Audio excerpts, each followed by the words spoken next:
السلام عليكم. غتسالوا شنو بغيت ندير؟ انا باغا ندير الحرشه. عندي السميده وللاسف ما عندناش حنا السميده مويان، اذا غنستعمل داكشي اللي عندي.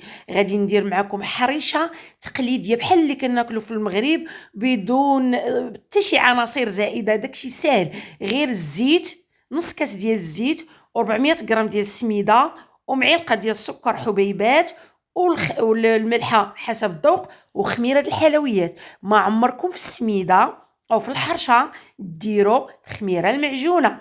اول نصيحه ما كدارش فيه، ديروا غير خميره الحلويات. غنجمع هاد العناصر كلهم وغادي نسمدهم بداك نص كاس ديال الزيت 400 غرام، او ساشيه ديال الخماره ديال الحلويات من 8 غرام، ومعلقه ديال السكر حبيبات، والملح حسب الذوق. كنسمدوهم مزيان بداك نص كاس ديال الزيت، مزيان مزيان. انا عطيت ليها الخاطر الكافي، غنبقى عليها حتى نسمدها مزيان ديك السميده، وغنغطيها ونخليها تستراح. قد ما استراحت كتجي بنينه. حنا في اوروبا ما عندناش سميده مويان ولا غليظه، فكنشريو انا كنهضر على ايطاليا، عندنا غير سميده رقيقه فقط اللي عندنا. ولكن غادي نلقى لها الحل باش تجي بحال الحرشه ديال المغرب. بقاو معايا باش تشوفوا التفاصيل. كونوا متاكدين بان غتجيكم حرشه واعره بحال اللي كناكلوا في الزنقه. راه ساهله، خاصنا غير نعرفوا الاسرار ديالها.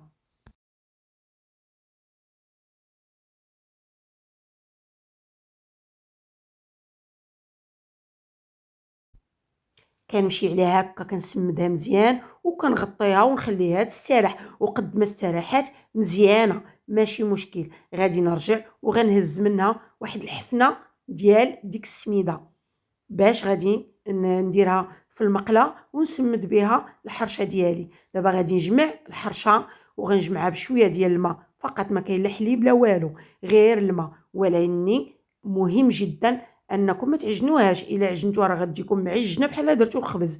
غادي غير نجمعوها بالصبعان بحال هكا. كنحاولوا نديروا الماء ونجمعوها، وما تكونش عجينه جاريه، غير كتجمع لينا فقط، ما تكون لا قاصحه لا جاريه. بين وبين غادي نرجعوا نخليوها تستراح تاني ورجعوا للمقله ديالنا. غادي نسرحوا عليها شويه ديال الزبده، واحد المرصوص الزبده، ونمشيو عليها بديك السميده اللي كنا حيدنا بحال هكا. وغادي نجيبو الحرشه ديالي او العجين د الحرشه، وغنحطو في المقله كما شفتوا هكا، ما قاصح ما جاري، بين وبين. بمساعده ديال ديك السميده اللي حيدت في الاول غنمشي عليها حتى تكون مقاده بحال هكا، مسرحه، والعبار ديالها مقاد. والسر الثاني اللي مهم في الحرشه هو انكم تكوها بالفرشيطه، ضروريه باش ما تطلعش لينا وتنفخ لينا. وكنديروها على البوطه مهيله وكنحضيوها. منين السر الثالث اللي كيبين لينا بان الحرشه طابت، كتبقى تحرك بحال هكا. ملي تبقى تحرك الحرشه وكنقيسوا من الفوق ناشفه، هذا كيعني انها طابت من التحت. غادي نجيبو طبسيل، ولا انا استعملت هذا ديال الخبز اللي كنطيبو في الفران، وكنقلبها وكنردها في المقله ديالي باش عاود طيب من الجهه الثانيه فقط. وكنردوا ليها البال حتى طيب، نعطيو ليها دقائق 7 على حسب البوطه كي دايره وديك العافيه. يعني واش الصغير ولا الكبير ولا. المهم مين طيب لينا كنحطوها في الطبسيل ديالنا وكنقطعوها، وبالصحه والراحه. كتجي تماما تماما 100% كما كناكلو في الزنقه وكما كنشريو في المغرب. سهله سريعه بنينه، وما كتجي لا مالحه لا حلوه. بين وبين ممكن تاكلوها مع الحلو، او تاكلوها غير مالحه مع الفرماج او زيت الزيتون اللي حبيتو. نتمنى يكون هذا الفيديو من الاعجاب ديالكم عجبتكم هذه الحرشه. جربوها وردوا عليا في التعاليق، وخليو لي لايك فضلا وليس امرا. انا محتاجه للدعم ديالكم.